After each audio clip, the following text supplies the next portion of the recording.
This is the CreaseCast. Jamie, I want to start this episode with a quote. A quote from last season. I want to see if you remember this. And goodness. Okay. Pardon my language for anybody with kids listening here. So this quote comes from last year after the Avalanche were eliminated by the Golden Knights in the playoffs. I'm just thinking out loud in your shoes right now. All right, we've done all we can do. We've done all the game planning. Maybe just fuck it. We'll go in next year and not think and just win this thing. And when we don't think that much, am I on the right path at all with this? Like maybe this guy's thinking too much. No. That was an exchange. Do you remember that? Is that the Nate, I know you're a gamer at all? Yeah, it sure is.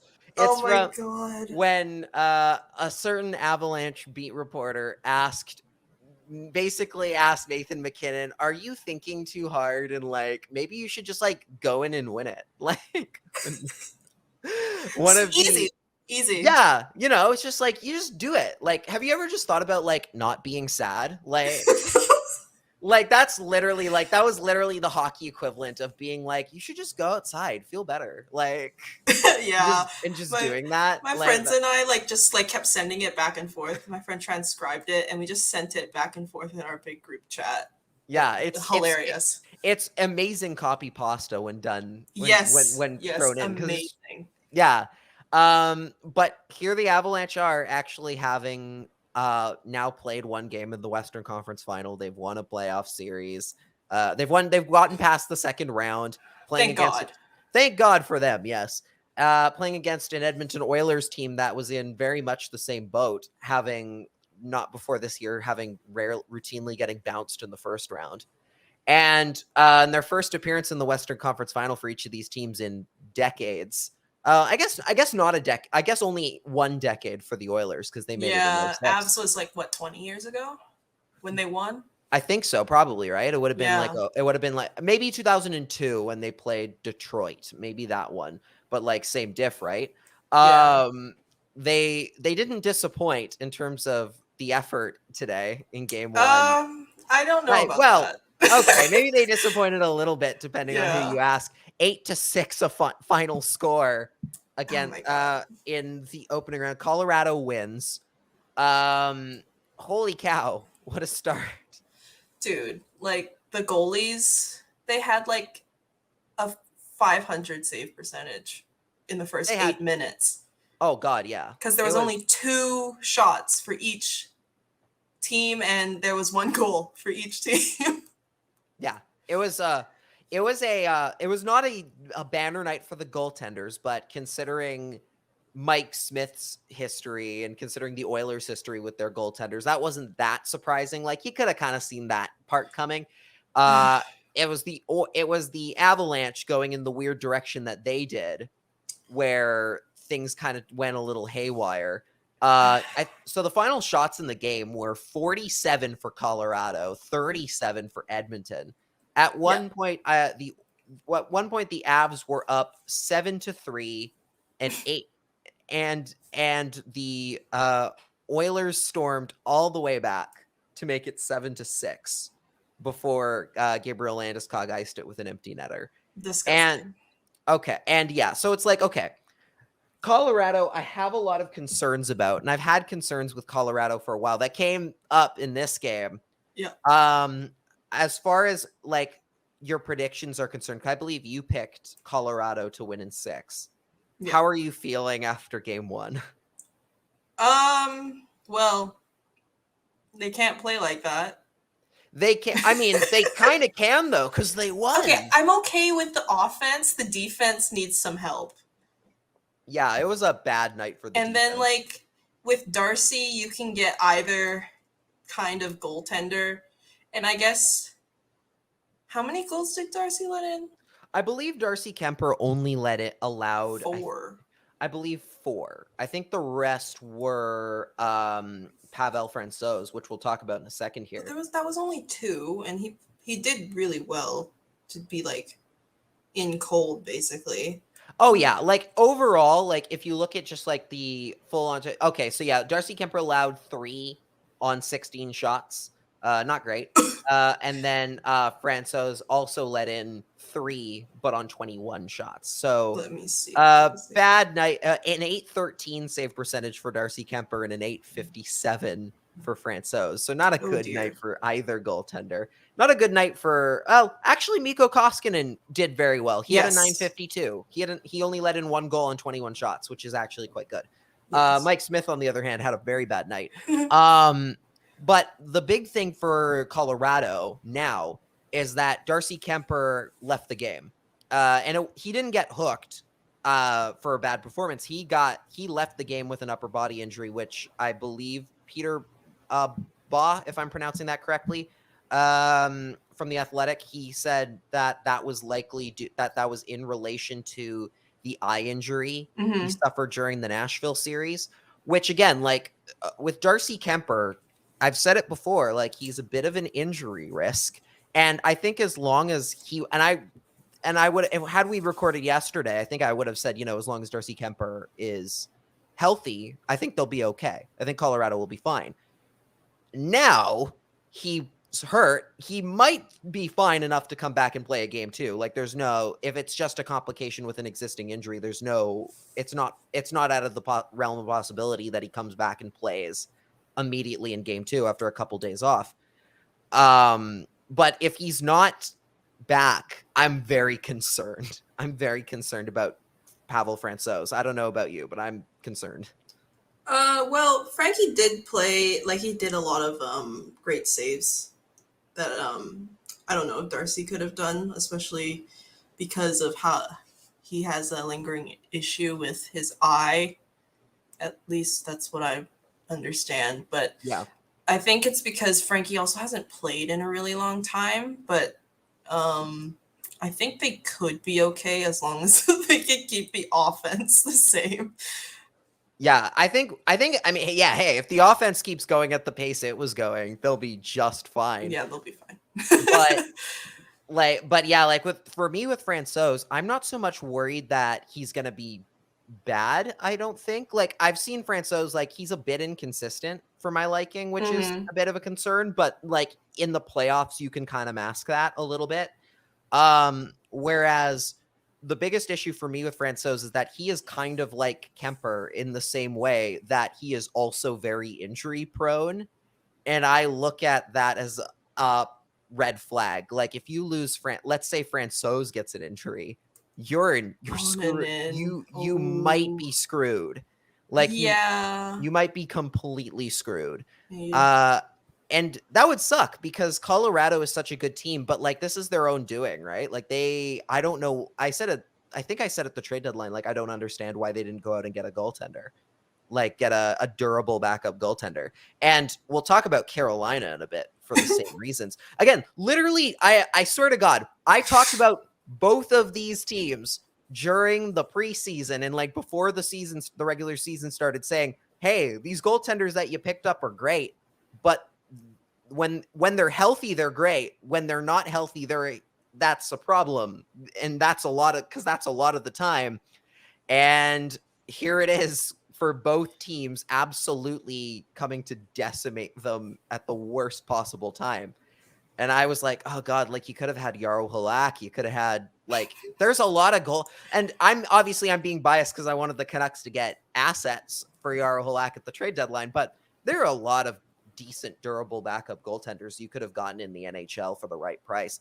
And I'm just like, oh, like if you want to hitch your wagon to a guy like Darcy Kemper, that's fine. But you got to have somebody really capable and like who can come in in a pinch and not have to worry that they might also have the same fate happen to them, right? Because that's my big concern with Francouz. Well, my first full season of returning to watching hockey was last season, and Frankie had a double hip surgery. So I don't actually know his injury history. I just know he didn't play last season because of the double hip surgery. Yeah, I think he played maybe like a few games during the playoffs. I could be wrong. Like maybe I think possibly. Or like he was was he not? Was he it was not all clear? Grubauer. It should have been all It was Grubauer. all Grubauer, but Yeah. I think did they not pull Grubauer once in a single? Who was their backup that year? Was it who was the backup? Oh, Jonas Johansson, that's right. I think it was JJ, but I don't remember because it was basically all Grubauer. Yeah. Who was also a bit of an injury problem. He was fine during the playoffs, though. He was fine during the playoffs. He just wasn't very good. I don't know. Not It was just good against Vegas. He was. I think it's more of the fact that also the Avs couldn't figure out how to get past the Vegas Golden Knights. I mean, that definitely played a factor in, but they won the first 2 games. They won the first 2 games of that series. They won the second game barely. It was an overtime, and they were. True, but the win's a win though. So like, if you can back that up, right? And then for me, like Grubauer had a couple just very iffy goals, like at the worst possible times, where it was like, oh, what are you doing? And then I say that as somebody who loves Philip Grubauer, like who thinks he's It's so painful watching him in Seattle. Yeah, he did not have a good year with the Kraken. And that contract is probably going to age like milk, as is the Chris Driedger one. Ugh. And Driedger was also really good with the Panthers, so like they had 2 really good, promising goaltenders. The problem with the Kraken is almost like it's in a different way. Like it's not that they picked, rather than picking 2 injury riddled guys, they picked 2 mystery boxes. Like they went for the mystery boxes of like the one good season, or like the couple good years or something, rather than an established guy. Like say, like they could have had Carey Price if they wanted. People forget they could have just had Carey Price. I mean, he wouldn't have played. In hindsight's 2020, he wouldn't have played. But like you could have had more stable goaltending, or at the very least younger guys still developing. But instead, they decided to go for 2 mystery box goaltenders who've had a couple good years between them, give them both massive extensions, and then watch as it completely unraveled on them. And now they're stuck with them. It's like, oh, you could have kept Kaapo Kähkönen. You could have kept Vitek Vanacek. Yeah. Like, you had a lot of better options at your disposal than these 2. They gave back Vitek. I think that was hilarious. That was the dumbest thing they could have done. Because he played pretty well for the Capitals. He was great. I don't understand that move to the life of me. So funny. We'll take him back. Yeah, I do not understand what they were thinking, what the Kraken's thinking was on, okay, we're going to take all these goaltenders who could be very helpful for us, but then we're going to trade them back. Like, I'm like, it was just one of those things where it's like, no, keep them all. Keep every single goaltender you can have. Do you not remember how the Knights like had every single one of their goaltenders get hurt during the first season? And they just kept following it up with extra good with another really good goalie right after. Like, what did it? It went Fleury, Malcolm Subban, Oscar Dansk, Maxime Lagacé. I don't remember who the 5th one was, but like, yeah, they just went down the list. They just kept having more and more good goalies ready for them. But we're getting off topic. The Avalanche, my biggest worry with them is like, okay, if Francouz can hold down the fort, which he might be able to, I'm still a little bit weary on whether or not he's capable of winning you games in the same way that Kemper could. That's my big worry, especially against Connor McDavid and Leon Draisaitl. Like, that's the one thing where I'm like, oh, that matchup looks very skewed.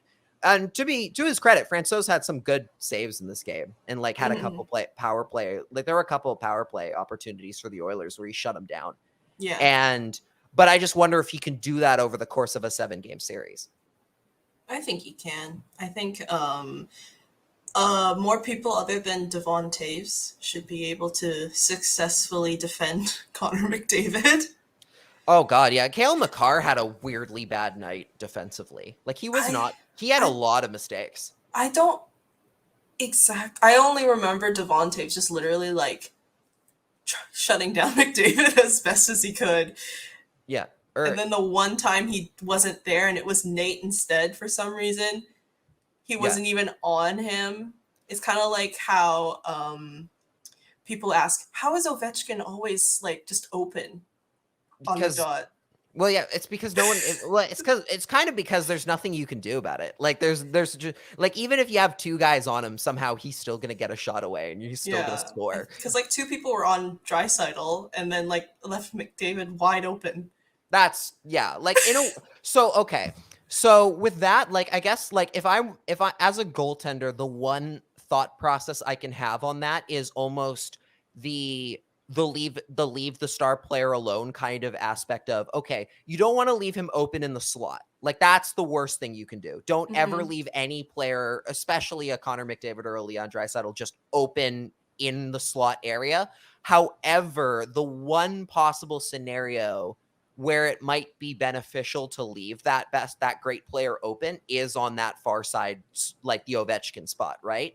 Because sometimes if your goaltender knows it's coming and has the clear lane to see it, they might be able to get across and make that save.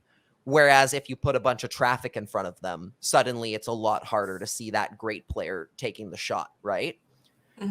So that's the one thought process I can have, and maybe that's what they're thinking, or maybe they just forgot about Connor McDavid, which is entirely possible. You know what's a wild stat from this game? So Devon Toews, like you said, he was really good in this game. Like again, plus minus doesn't tell you a lot. Like plus minus is it's a very so stat, but like so Devon Toews and Cale Makar, and for the record, Makar didn't look particularly good, but apparently he was a +3. So who cares, right? And he scored a goal, which we'll talk about as well. Very controversial goal. But by comparison, Josh Manson was a -4. Lovely. How is that possible in a game where your team scores 8 goals that you're on -4? Well, he was with only 57 seconds of shorthanded time, like on the PK. He lost. He was caught puck watching a lot, I think. Yeah, like good Lord, like that's in 14 minutes of ice time at even strength, at most of which was at even strength. That is abysmal. Oh my goodness. Because I remember, I think it was, who scored? It was I think it was Hyman or someone from the slot. Right in the slot, that was probably Zach. I believe that was Zach Hyman. And like Comfer was watching the puck instead of watching him. I think Manson was also there as well. Yeah, Hyman was wide open in front of the net. And also to be fair, I think Kemper probably could have extended his leg out a little bit farther. I did not look and the way he stretched his pad out for that save was very much I did not check to look if there was a guy back door and I didn't know he was there, like body language from the goaltender. And I think if he knows Hyman's there, he slides across with a lot more power and stops that puck. Because it wasn't like Hyman got the whole stick on it. Like it was a slow roller into the net, like when he got the piece of it. But yeah, like the defense just left him there. Like there was nothing, there was no resistance. He could just, and he still almost flubbed it. So it was like, oh, like you got to have a better effort than that.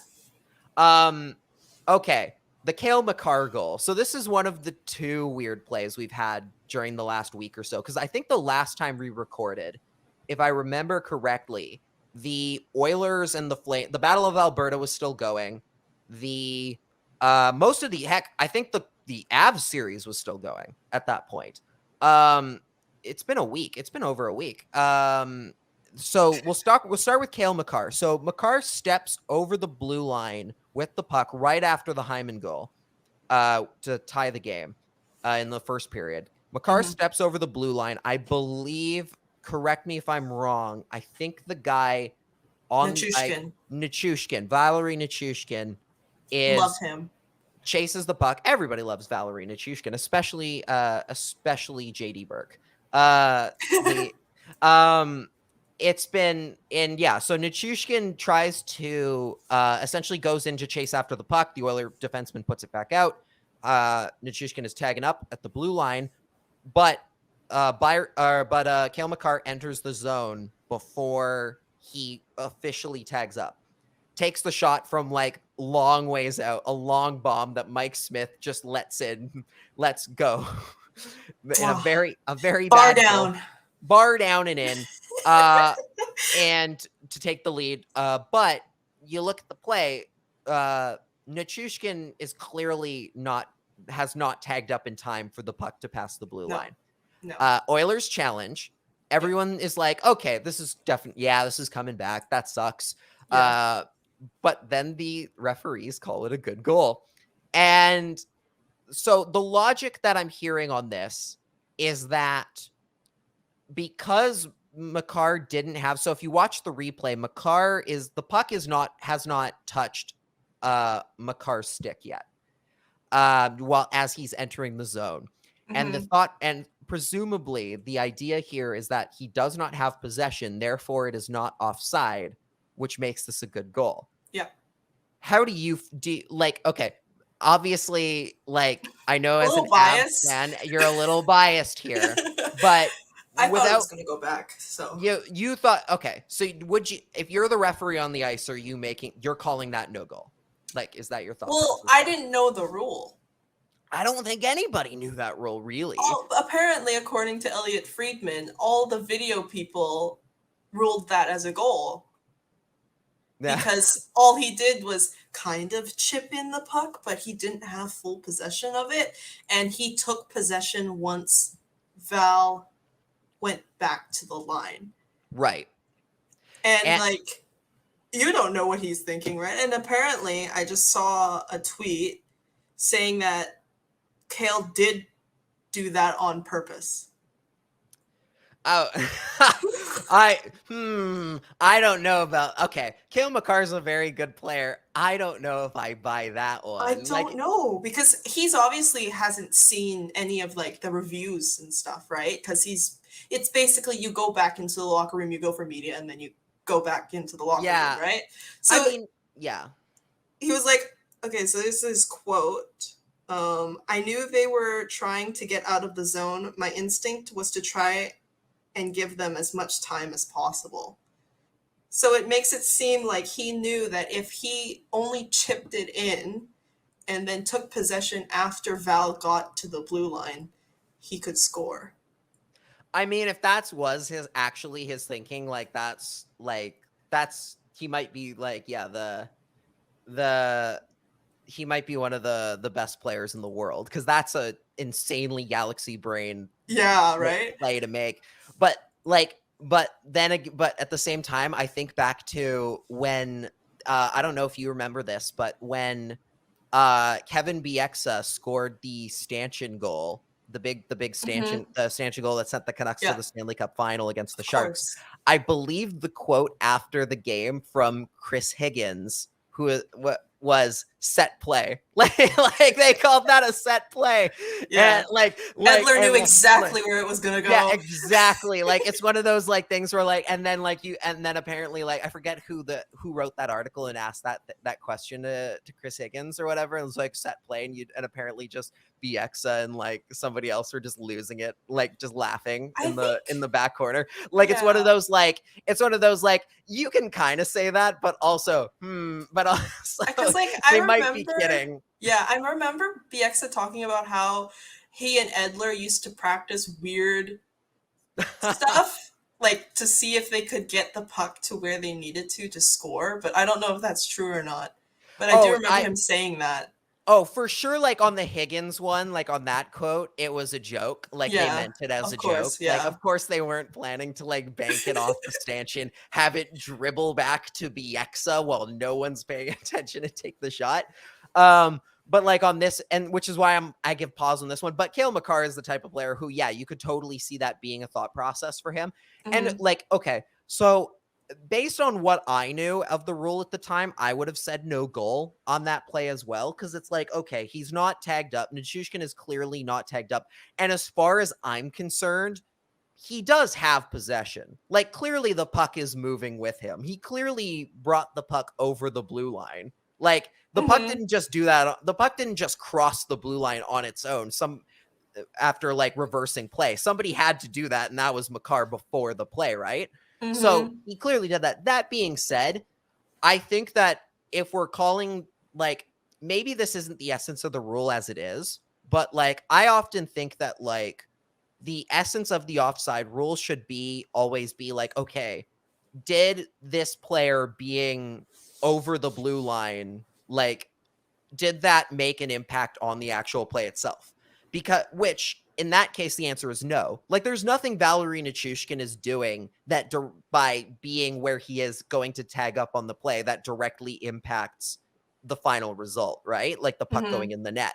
In the same way that like there was, I believe the Avalanche got dinged back in, I want to say 2019 against the Sharks in a game 7 where I think it was McKinnon or Landeskog was going to the bench, was stepping over the bench door happens to be on the other side of the blue line, on the inside of the blue line, while the play is going on the other side, and that goal got caught, and the Avalanche player scores what would have been a crucial game 7 goal against the Sharks. But it gets called back because, like, well, that player was going to the bench. It's offside. But it's like, okay, but he clearly had nothing to do with the play. Like, clearly there was nothing. He's no longer in play, right? Yeah, clearly that guy stepping onto the bench, who's skating to the bench, has no impact on the play whatsoever. So why, like, that's bogus that we're calling that an offside. Here might be the case where it's like, okay, yeah, same thing. That player clearly has no direct impact on the play. Why are we calling it like this? So I don't necessarily think the call, as the rule goes, like, I don't think necessarily that probably should have counted, but also I think in the essence of the rule, who cares? Like, yeah. And also Mike Smith shouldn't have let a goal in from that far out. That's his own fault. He just beat him clean, right? Yeah. Like straight up, that's an easy puck to stop, as great as Cale Makar is. From that far out, you as an NHL goaltender should be stopping that 99 times out of 100. Easy glove save. Easy deflecting the puck off the blocker into the corner. Like, that's a routine pop-up fly. Yeah. And he blew it. It's okay. And so it's like, well, okay, if you're gonna let in a goal that dumb, like, that should count. Like, that's on you. That's on you at that point. The other dumb goal that we'll talk about very briefly here, that happened between the last time we recorded, was the Blake Coleman goal that got waved off for Calgary. Yeah. Okay. So it's been a while since I think either of us has seen that play, but okay. They went through it. They went through it again on the broadcast. Oh, did they? On this one? Oh my God. Okay. So I'll just ask you straight up. Was it a kicking motion? I think so.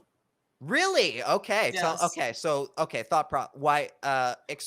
Show why, your work. My question is, why would he? Because like when you're gliding like that, why would you like extend your inside leg? So okay, so because he gets caught right on Mike Smith. I believe he kind of had his feet knocked out by, I want to say, whoever the Oilers defenseman was on top of him. Because it was CC. He was getting. They were both getting pushed. They were both going into Mike Smith basically, right. And then his outside foot gets caught on Mike Smith. But usually, as Kevin Bieksa said on the broadcast during that game, you instinctively want to keep both legs together when you're, right? And that puck was already going in. That puck was already going in. Yeah, there was no reason for him to like even try. So like, yeah, I got what you're saying. So right? So I see the argument on that. My thinking on it was that, so okay, the rule is right. The way the rule is called, right, it's a distinct kicking motion. And when I watched that replay, so that's a great question that should be answered by the NHL. Of course they won't. What is goalie interference? Goalie interference, in my opinion, is, by my definition, is if you so much as lay a finger on the goaltender to the box. We are special and sacred, and you should not touch us. Except if the goaltender is outside of the crease. No, even then, no, you should not. I don't agree with you. No, I do not agree. No, I do not agree. We should be allowed to do that is your whatever we fault. want. If That is their fault. If a goalie commits tax evasion, he should just be allowed to do that. We're special. Goalies are special and deserve special treatment. We're the real stars. Okay, but in all seriousness, my opinion on what a distinct kicking motion is it's straight up if you boot it like a soccer ball. If you're like straight up taking a swift kick at it, that's a distinct kicking motion to me. Anything else is, in my opinion, should be allowed. Like, I don't understand. Like, I think it's so weird. In general, I think it's so weird that we're disallowing goals for being deflected and off feet for like distinct kicking motion or whatever. Because it's like, it's already hard enough to like kick a moving puck as it is. Like, that's kind of impressive if you could do it. So it's like, who cares? Just let it count. But like, as far as the rule is concerned, the actual rule is concerned, like, I didn't think what he did was a clear kicking motion. It might have been like, you can see the idea of like him going and putting his feet out to kind of like get a piece of it and put it in the net. But at no point do you see him like take the wind up and boot it in, right? There's not enough time to think about winding it up and booting it right, in. Exactly. So it's like one of those things where it's like, okay, why is that? Like, why are we like disallowing this goal when it's like he just was thinking in my opinion, what he's thinking is he's putting his body in front of it. He's just trying to put any sort of body in front of it to like, just to make sure it goes in. And I don't think that there was enough evidence on that play to be like, oh, well, that's a kick. Like, he totally kicked it in. Whereas, because if it goes off his knee, right, that counts. That counts. Yeah, then you can't call it a kicking motion. It's literally just because it went off a specific part of his leg that it didn't count. And it's like, I think that should have been fine. Like, I think like there was one angle that was like high and like going downwards that it made it look like it was like a really obvious kicking motion. Yeah. Okay. Yeah. Yeah. So that's why I thought it was a kicking motion because of that angle. And I remember BX on the broadcast going like, well, I'm thinking like as Coleman in his head, he's probably thinking, oh, like I'm just trying to put my legs in there, right? And like that sort of thing, right? And trying to get away with it. And it's like, well, yeah, but if you're already thinking about that with the player, if he's already made it that discreet, then clearly it wasn't a distinct enough kicking motion to get called back. So it's like, it's one of those things where it's like, yeah, I think Calgary got a little jobbed on that one. But like at the end of the day, they were also just not good enough in that entire series to deserve winning. So like, even if they won that game, they would have lost the next one. Yes, it is just and that's fine. I just wanted to see that series get extended a little bit. Me too. Poor honestly, Jacob Markstrom. He had a rough series. It was bad for him. He was very bad. He might have been injured, playing a little injured. He definitely looked stiff at a few points. But Edmonton housed them in that series, and it was it was sad. It got a little sad by the end. But at the same time, like, look, we'll have time to dissect this later, but Johnny Gaudreau had one goal in 5 games? Cool. Way to do it in a game. You had 9 goals in one. Your team had 9 goals in one game, and you scored 1 over the course of the entire series. I think Tkachuk, outside of the hat trick in the first game, didn't have a single goal after that. I think he had 1. He maybe had one, but it's like, hey, you guys who scored 40 goals during the regular season, how about you do something? Like, I think Mangiapane had 2 or something. Mangiapane, yeah, like so many Flames didn't show up, but also that's par for the course with the Calgary Flames, is they don't show up when it counts. And then they fell apart without Tanev. They fell apart without Tanev, which is like, on one hand, it's like, yeah, Tanev's a very good defenseman, but also one guy shouldn't kill you that much. Like, that's with the exception of like, yeah, if your starting goaltender, your elite starting goalie goes down, yeah, I can see why that might deter you. But if one defenseman goes, and you have the rest healthy, like, come on, you got to be better. Which one of them are, like, other than Tanev, who's defensive? Like, well, that's the thing, right? Like, that's exactly the point, right? Yeah, like, right? If they don't have any other defensive defenseman besides Chris Tanev, then you didn't build your team well. Oh my God, it's just like us when we were back then. Yeah, exactly. When we saw Tanev. Bingo. They want to copy us, but Yeah, exactly. And yeah, Calgary just again just broken by their own bad design. Okay, moving on to the other series, the Eastern Conference Final. We got Tampa Bay versus the New York Rangers because Carolina happened. I so Carolina. So I said on 650 the other day that I didn't want to bet against Carolina at home because they haven't given me a reason to prove. And then after I said that, I immediately thought back to, hey, remember when the Canucks won all 3 games in the Cup final at home and then lost game 7 4-0 and was like, oh, this is gonna, and immediately was like, oh, they're totally gonna lose now, aren't they? And sure enough, they laid a huge egg against the Rangers. So what you're saying is I should blame you. Oh, no, it's not my fault. No, yes, it's Carol. It is. Yes. No.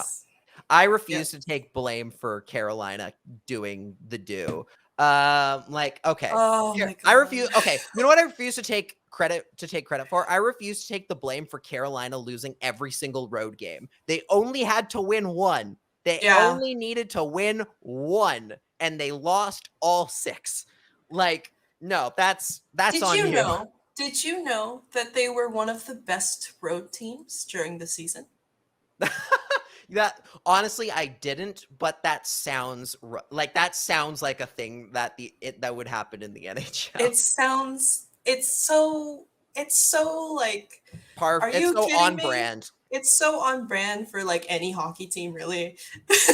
Yeah, it's so on brand for an NHL team to be really good at something during the regular season and then immediately forget how to do it during the playoffs. So on brand. Yeah. I think it was kind of like how, last season the Oilers had like the best power play, and then like they scored like 1 or 2 goals during their first round against the Jets. It was yeah, that's what happens. Every teams get too big for their britches and they do the stupid and then they get really on themselves about it. God, yeah, it was the Carolina Hurricanes were doing just fine up until game 6. Like they were doing okay. Even with the road struggles aside, they were doing okay for the most part. It's a completely different team on the road. God, yeah. It was like watching two completely different teams that didn't know how to play. Like one team knew how to just run you out of the building, played like a machine, like a well-oiled machine, and the other was just like a busted old, I don't know, what have you. The away team came back to home on game 7 and did not change back. Yeah, didn't change back. And Auntie Ranta got hurt, which again comes back to the whole, hey, Freddie Anderson and maybe betting on 2 injury-riddled goalies in Auntie Ranta and Freddie Anderson was a mistake. Yeah, well, Auntie did a good job up until game 6. He did fine. He did okay. But even but then game 6 he struggled, and then in game 7 he was struggling still, and then got hurt, and it just snowballed from there. He's not used to it, right? Because he's been a backup his entire career. So it was his first start in the postseason. Yeah, I think definitely his first playoff run, and he did fine. But it was one of those things where it's God, you really wish you had one goaltender who's a little bit more durable and is more prepped for this. And with Ranta, if you have Ranta with another goalie, a goaltender that's more durable and has a longer track record of staying healthy, I'm fine with it. In the same way that with Freddie Anderson and another goaltender like that, you're going to be fine. The problem is they paired them both together and were this won't backfire at any point. And sure enough, it absolutely came to haunt them at the worst possible time. If Freddie Anderson's healthy, they might win a few extra games here and there just on him. I think they would have won an away game. Yes, they would have won an away game. And that's not because Ranta was... And that's why didn't they play Ethan Bear? That was dumb. And also it wasn't that Ranta was bad. It was that Ranta couldn't steal games like Freddie Anderson probably could have. Yeah, if Freddie was healthy, he probably could have stolen at least one. At least one, which is all they needed. Quite literally all they needed. But the Rangers move on because they get great contributions from the likes of Tyler Mott and Yay! Tyler Mott, who's wonderful, and Igor Shesterkin, who has been amazing is one of the best goalies in the world. And now he's going up against Andrei Vasilevsky, who is also one of the best goalies in the world. So I don't know where you're leaning on this. I think you picked New York to win in our picks here. But who cares? I don't know. But who cares? I just chose one. Just chose one. Yeah. It was I believe I picked the Rangers as well, because I was like, you know what? Igor Shesterkin might be able to just magically steal you a few. They're not as deep as the Lightning. No, but no one's ever as deep as the Lightning. No one is ever as deep as the Lightning, apparently. And no one has Andrei Vasilevsky, who just defies all possible logic. And despite having played like 60 plus games, seems perfectly fine. But the Rangers do have Trouba, who will never get penalized.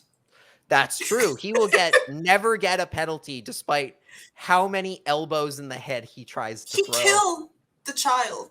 Like Seth Jarvis. Yeah, like he totally took down Seth Jarvis. And it's like, what do you mean that's not a penalty? Are you kidding me?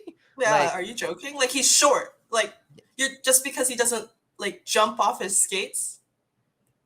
Yeah, it's one of the dumb things where it's like, yeah, like people are like, oh, well, he's tall. Of course he's going to hit that high. He's going to come up that high. It's like, okay, but as a tall person, it's your job to know your own body and to know where you cannot hit people. It doesn't matter how tall you are. You still have to know where you're putting yourself. And it was just, like this one of those very dumb moments for them. But like, yeah, with the Rangers, I think that they can have the chance to surprise Tampa, particularly in New York, where they've been so good at home for the majority of these playoffs.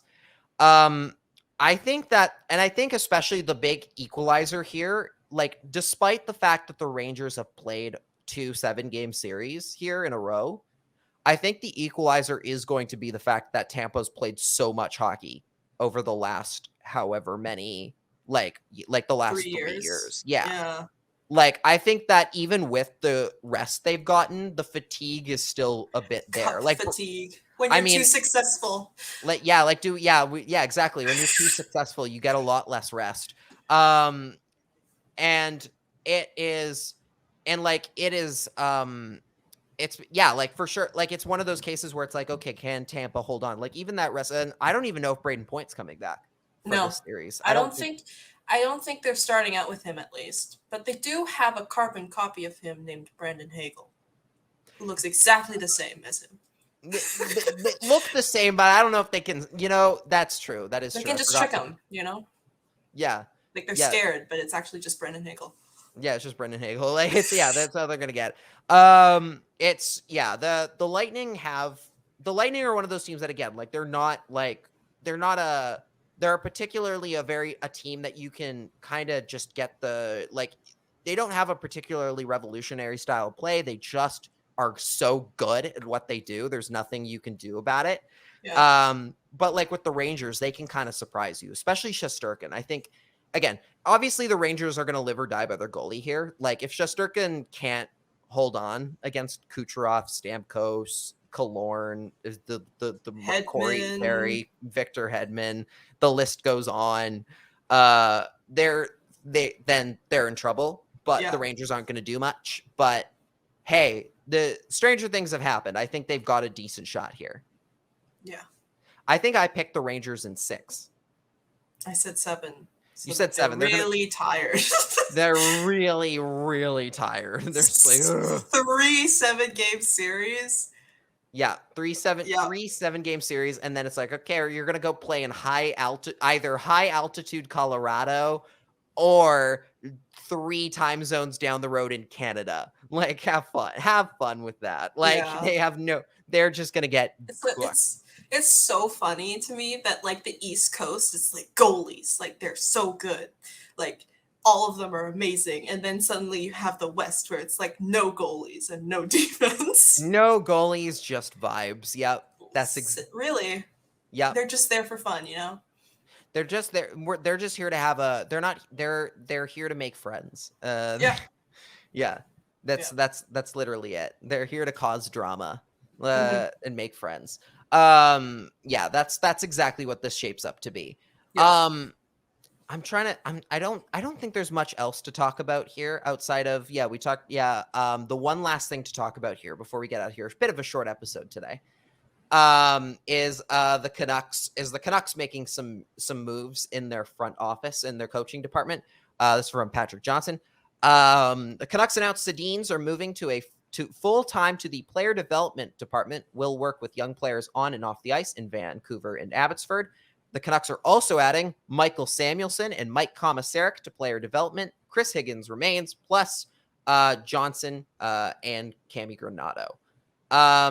So that's cool. The Sedins are moving into more of a player development role, which is awesome, which is cool for them to have them being able to work with the younger players a little bit more. I forget who made the joke, but they were like, what young players are there for them to work with right now? That cupboard's bare.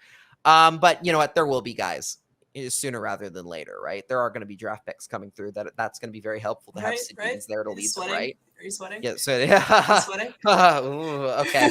Yeah, hopefully. But that's going to be interesting. But the most interesting part is not just that they get Mike Komisarek, a former NHLer in his own right, who's played with the Leafs, the Canadians, and a few others. They also get Michael Samuelsson, who was one of my favorite players from that prime Canucks era, from the Luongo-Sedin era of that Titan team. God, and Wyatt Art put it perfectly. Like, good Lord, if he had been healthy during the 2011 Cup run, I believe he only ended up playing in, I think, 11 games. And that was the first 7, would have been the first 7 against Chicago, I think. And then the final, and then the first 5, or the first 4 against Nashville. God, if he had been healthy for that full run, God, that would have been great. He was so good in 2010. He was so good in the 2010 playoffs. You didn't remember Michael Samuelsson. That was the funny part. You had to remind me, and you were like, "Who?" And I'm like, "Bruh." Yeah, literally, my first thought was like, "Is she really that much younger than us that she doesn't remember Michael Samuelsson or any of the players from the 2011 team?" I do remember most of them. You just need to remind me, because I was more there just to vibe and watch. That's I wasn't fair. That's totally into fair. it, but I do know my fair share. Of 2011 era Canucks. Right, because see, then there's me who is so invested that names like Victor Oreskovich and Sergei Shirokov are just burned in my memory at this point.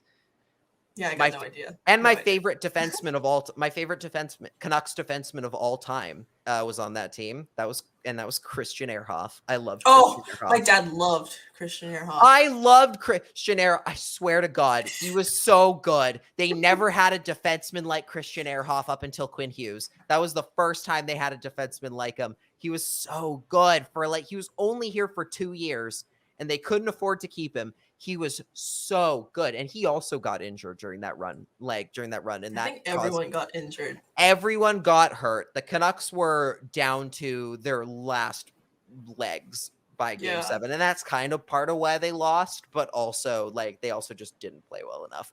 It was just because they were all of the depth moving up.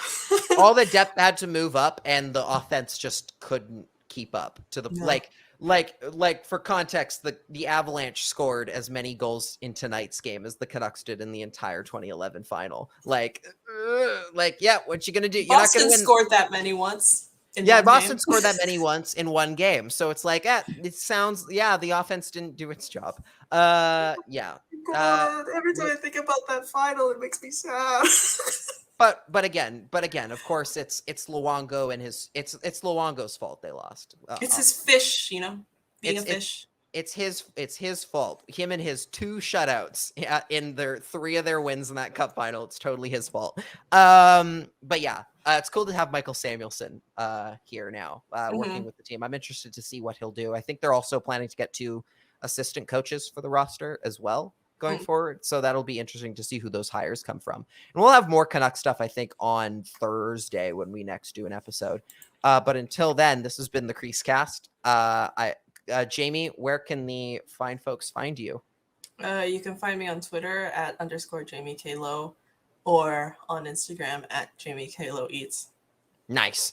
And you can find me on Twitter at Lach and the Crease. You can find my writing work over at Canucks Army. I write there pretty frequently. And if you enjoyed the show, make sure to hit the subscribe button. Make sure to leave a review on Apple Podcasts or Spotify. Leave us those 5 stars. It really helps. And also subscribe on YouTube and hit the like button on YouTube on our YouTube episodes, because we love that. We love getting to hear you guys send us comments and stuff like that. And make sure to, if you really enjoyed the show, check out our Patreon, patreon.com/CreaseCast. We have $1 and $5 tiers. I think we have some plans for an Off the Post coming up that we might do soon. So that'll be pretty cool. Until then, guys, this has been the CreaseCast, and we'll see you on Thursday. Bye. Bye.